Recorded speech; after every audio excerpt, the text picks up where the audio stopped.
Joe Biden there getting back to his feet, steadying himself. So joining us now is the chairman of Republican Overseas UK, Greg Swenson. So, Greg, I mean, it is the gift that keeps giving, isn't he, to the Republicans, Joe Biden? Well, yeah, it probably is, and I've used that term before. But so it's a great point, Esther. But the first one was funny on Air Force One. The second one on the bike, kind of amusing, but it's really not funny anymore. And I think there's a great risk here. He's showing that he just doesn't have the cognitive ability to function, and this is just another example of it. And and again, it's not funny. He hits his head on one of these falls, and we have President Kamala Harris, and that should frighten everybody.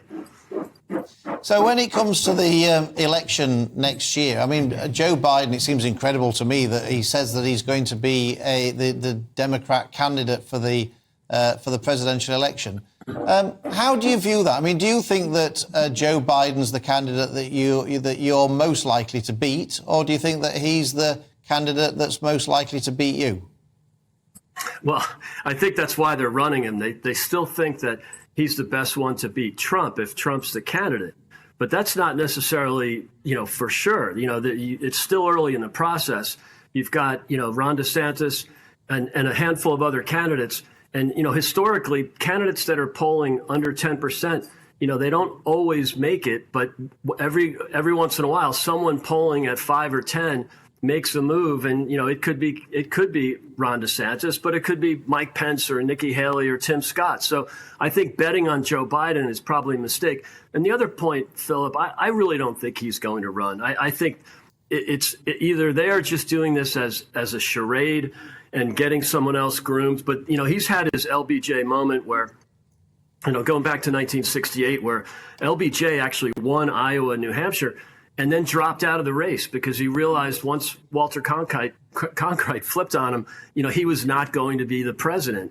And incumbent presidents that are polling below 90 never get reelected. I mean, so there's all kinds of metrics that we can point to that suggest Greg, that can we Biden's ask a different question, Greg?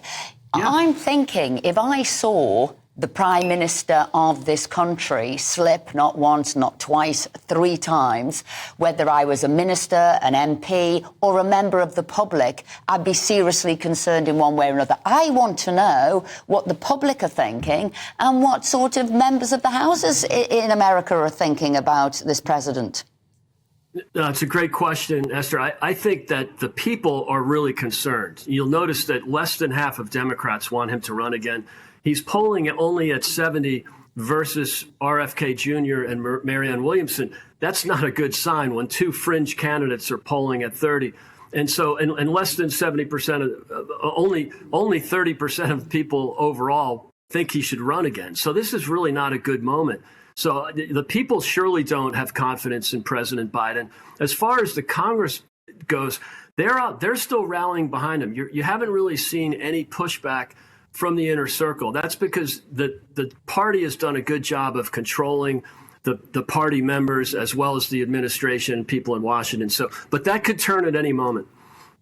Greg, I mean, it could be that Joe Biden's just saying he's going to carry on to the next term in order to make sure he's not seen as a lame duck president at the moment before dropping out a bit closer to the wire. If he were to do that, who's lurking amongst the Democrats? Who's waiting in the long grass that you would particularly fear if they were to throw the hat into the ring from the Democrat side of the debate?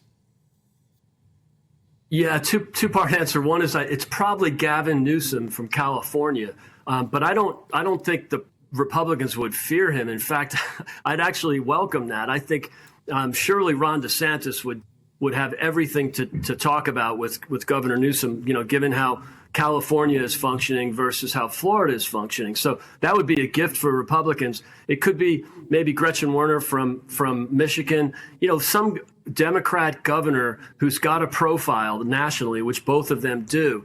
And they could, I would imagine, do much better than President Biden would. Greg Swenson, thank you very much indeed for joining us this morning. I'm going to come to you.